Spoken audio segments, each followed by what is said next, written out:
नमस्कार, मी वर्षा आणि माझ्या एका नवीन मराठी ब्लॉग चॅनलमध्ये तुम्हा सर्वांचं अगदी मनापासून स्वागत। तर हा व्हिडिओ माझा जुनाच आहे, आज मी टाकत आहे तो, कारण ज्या दिवशी मी गहू भरले त्या दिवशीचा हा व्हिडिओ आहे। तर गहू कशा पद्धतीने भरले हे मी आणि गव्हाची कशी साठवणूक करायची हे या व्हिडिओमध्ये दाखवलं। 12 महिन्यासाठी आपण गव्हाची साठवणूक करतो, तर त्यासाठी आता मला गहू भरायचे मोठीमध्ये, म्हणून मग मी या गोळ्या आणल्या। या गोळ्या जर आपण टाकून ठेवल्या तर गहू पण चांगले राहतात आणि त्याला कोणतीही किडी लागत नाही किंवा सोंडे लागत नाही, खराब पण होत नाही। तुम्ही ते गहू किती दिवस वापरू शकता। तर आता मी या गोळ्या टाकून ठेवणार आहे, तर मी कशा पद्धतीने टाकून ठेवते ते दाखवते बघा। आता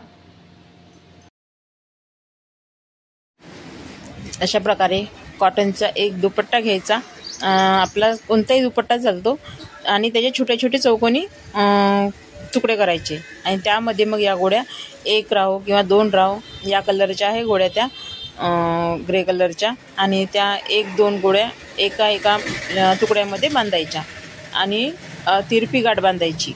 आपण अशी चौकोनी तुकडा केला तर मधातून हे करायचं आणि त्याची गाठा बांधायच्या।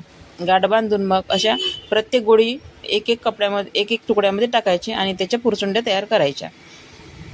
तर या पद्धतीने आता मी पूर्ण गोळ्या बांधून घेणार आहे। गोळ्या यासाठी अशा पण टाकल्या तरी चालते, परंतु आपण जेव्हा गहू निसतो तेव्हा मग जर एखाद्या वेळेस लक्षात नाही राहिली, गोळी तर मोठीच राहते, लक्षात तर येतेच, कारण आपल्याला बारीक खडा पण दिसतो, तर मग ह्या तर गोळ्या मोठ्या असते, परंतु एखाद्या फडक्यामध्ये जर बांधल्या तर त्या लवकर दिसतील, आणि जेव्हा आपण गहू काढतो कोटीतून तेव्हाच मग आपण त्या काढून बाजूला पण काढू शकतो।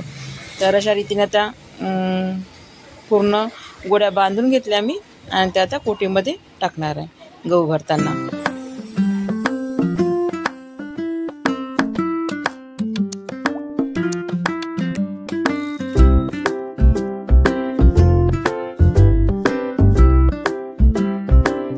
या पद्धतीने पूर्ण गोळ्या बांधून घेतल्या आणि त्यानंतर आता कोटी ठेवायची होती। तर कोटी ठेवायसाठी मी पहिले पाट ठेवला आणि त्यानंतर मग कोटी ठेवली।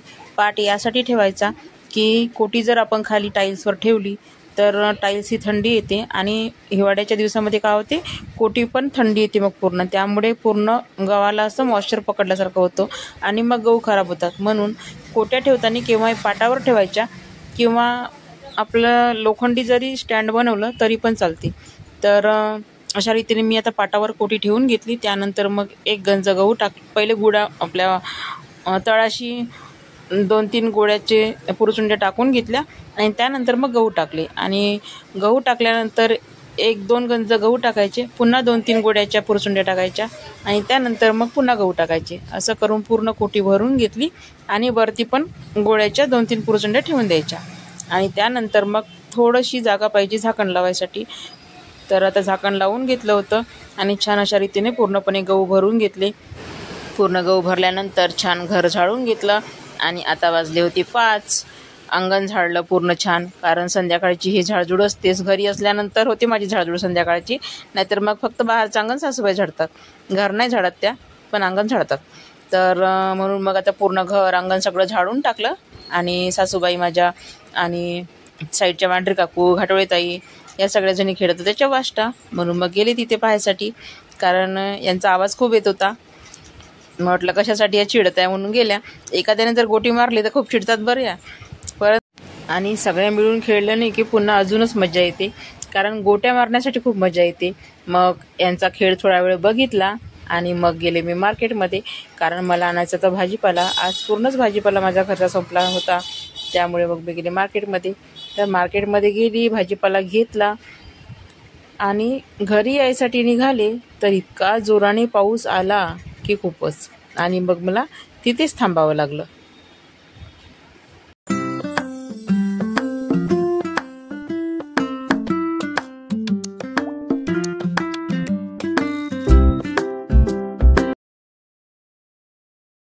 जिथे मी गाडी ठेवली होती तिथेच मग एक झेरॉक्स मशीनचं दुकान होतं, तर त्याच दुकानामध्ये 1 तास थांबली आणि पाऊस काही थांबेना, त्यामुळे मग थोडा कमी पडला होता पाऊस, तर मग ओली होतच मी घरी आले।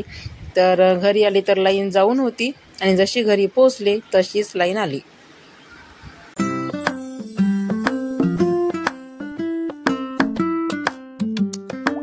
त्या दिवसानंतर बघा आज जवळजवळ 1 तास थांबली मार्केटमध्ये, तरी पण पाऊस काही थांबले ना, म्हणून मग आता आली.